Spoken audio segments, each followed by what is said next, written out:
Catequesis del Papa Francisco en audiencia general del miércoles 21 de octubre de 2020. Aula Pablo VI. Lectura dramatizada. Catequesis 11. La oración de los Salmos. 2.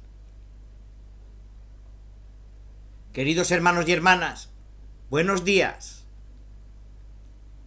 Hoy tendremos que cambiar un poco la forma de realizar esta audiencia por causa del coronavirus. Vosotros estáis separados, también con la protección de la mascarilla, y yo estoy aquí un poco distante y no puedo hacer lo que hago siempre, acercarme a vosotros. Porque sucede que cada vez que yo me acerco, vosotros venís todos juntos y se pierde la distancia y está el peligro para vosotros del contagio. Siento hacer esto, pero es por vuestra seguridad. En vez de ir cerca de vosotros y darnos la mano y saludar, nos saludamos desde lejos. Pero sabed que yo estoy cerca de vosotros con el corazón. Espero que entendáis por qué hago esto. Por otro lado, mientras leían los lectores el pasaje evangélico, me ha llamado la atención ese niño o niña que lloraba. Yo veía a la madre que le acunaba y le amamantaba y he pensado, así hace Dios con nosotros, como esa madre. Con cuánta ternura trataba de mover al niño, de amamantar. Son imágenes bellísimas. Y cuando en la iglesia sucede esto, cuando un niño llora, se sabe que ahí está la ternura de una madre. Como hoy está la ternura de una madre, que es el símbolo de la ternura de Dios con nosotros. No mandéis nunca callar a un niño que llora en la iglesia, nunca. Porque es la voz que atrae la ternura de Dios. Gracias por tu testimonio. Pues completamos hoy la catequesis sobre la oración de los salmos. Ante todo notamos que en los salmos aparece a menudo una figura negativa, la del impío, es decir, aquel o aquella que vive como si Dios no existiera. Es la persona sin ninguna referencia al trascendente, sin ningún freno a su arrogancia, que no teme juicios sobre lo que piensa y lo que hace. Por esta razón, el Salterio presenta la oración como la realidad fundamental de la vida. La referencia al absoluto y al trascendente, que los maestros de ascética llaman el sagrado temor de Dios, es lo que nos hace plenamente humano. Es el límite que nos salva de nosotros mismos, impidiendo que nos abalancemos sobre esta vida de forma rapaz y voraz. ¿La oración es la salvación del ser humano? Cierto, existe también una oración falsa. Una oración hecha solo para ser admirados por los otros. Ese o esos que van a misa solamente para demostrar que son católicos. O para mostrar el último modelo que han comprado. O para hacer una buena figura social. Van a una oración falsa. Y Jesús ha advertido fuertemente sobre esto. Mateo 6, de 5 a 6, Lucas 9, 14. Pero cuando el verdadero espíritu de la oración es acogido con sinceridad y desciende al corazón, entonces esta nos hace contemplar la realidad con los ojos mismos de Dios. Cuando se reza, todo adquiere espesor.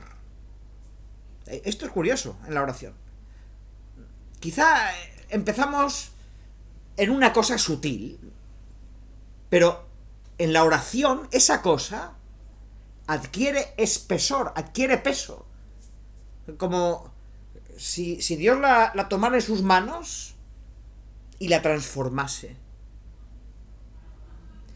El peor servicio que se puede prestar a Dios y también al hombre es rezar con cansancio, como si fuera un hábito. Rezar como los loros. No, se reza con el corazón. ¿La oración es el centro de la vida? Si hay oración, también el hermano, la hermana y también el enemigo se vuelve importante. Un antiguo dicho de los primeros monjes cristianos dice así: beato el monje que después de Dios considera a todos los hombres como Dios. Quien adora a Dios ama a sus hijos. Quien respeta a Dios respeta a los seres humanos. Por esto la oración no es un calmante para aliviar las ansiedades de la vida. O, de todos modos, una oración de este tipo no es seguramente cristiana. Más bien, la oración responsabiliza a cada uno de nosotros. Lo vemos claramente en el Padre Nuestro que Jesús ha enseñado a sus discípulos. Para aprender esta forma de rezar, el salterio es una gran escuela. Hemos visto cómo los salmos no usan siempre palabras refinadas y amables, y a menudo llevan marcadas las cicatrices de la existencia. Sin embargo, todas estas oraciones han sido usadas primero en el Templo de Jerusalén y después en las sinagogas, también las más íntimas y personales. Así se expresa el Catecismo de la Iglesia Católica. Las múltiples expresiones de oración de los salmos se hacen realidad viva tanto en la liturgia del templo como en el corazón del hombre. Y así, la oración personal toma y se alimenta de la del pueblo de Israel primero y de la del pueblo de la Iglesia después. También los salmos en primera persona singular, que confían los pensamientos y los problemas más íntimos de un individuo, son patrimonio colectivo, hasta ser rezados por todos y para todos. La oración de los cristianos tiene esta respiración, esta tensión espiritual que mantiene unidos el templo y el mundo. La oración puede comenzar en la penumbra de una nave, pero luego termina su recorrido por las calles de la ciudad. Y viceversa, puede brotar durante las ocupaciones diarias y encontrar cumplimiento en la liturgia. Las puertas de las iglesias no son barreras, sino membranas permeables, listas para recoger el grito de todos. En la oración del Salterio, el mundo está siempre presente. Los salmos, por ejemplo, dan voz a la promesa divina de salvación de los más débiles. Por la opresión de los humildes, por el gemido de los pobres, ahora me alzo yo. Dice Yahvé, auxilio traigo a quien por él suspira. 12:6. O advierten sobre el peligro de las riquezas mundanas, porque el hombre en la opulencia no comprende, a las bestias mudas se asemeja. 48:21. O también abren el horizonte a la mirada de Dios sobre la historia. Yahvé frustra el plan de las naciones, hace vanos los proyectos de los pueblos, mas el plan de Yahvé subsiste para siempre, los proyectos de su corazón por todas las edades. 33 del 10 al 11. En resumen, donde está Dios, también debe estar el hombre. La Sagrada Escritura es categórica. Nosotros amemos porque Él nos amó primero. 1 Juan 4:19. Él siempre va antes que nosotros. Él nos espera siempre porque nos ama primero. Nos mira primero. Nos entiende primero. Él nos espera siempre. Si alguno dice amo a Dios y aborrece a su hermano, es un mentiroso.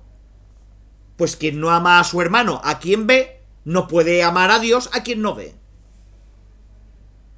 1 Juan 4:20. Si tú rezas muchos rosarios al día,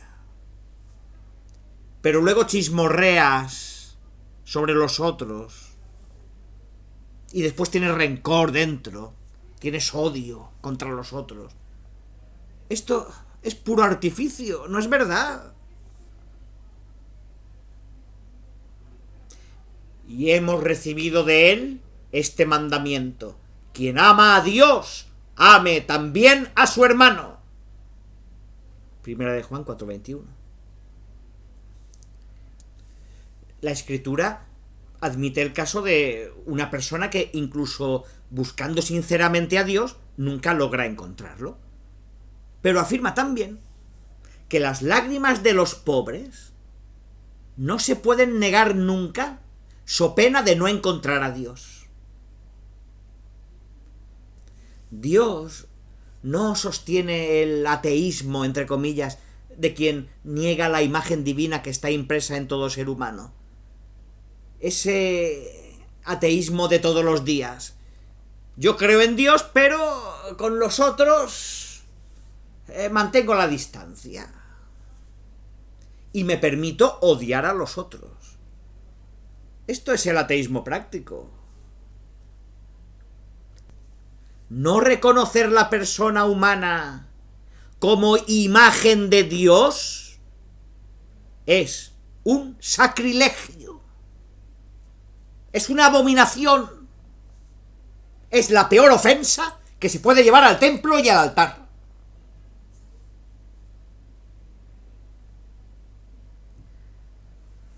Queridos hermanos y hermanas, pues que la oración de los salmos nos ayude a no caer en la tentación de la impiedad, es decir, de vivir, y quizá también de rezar, como si Dios no existiera y como si los pobres no existieran.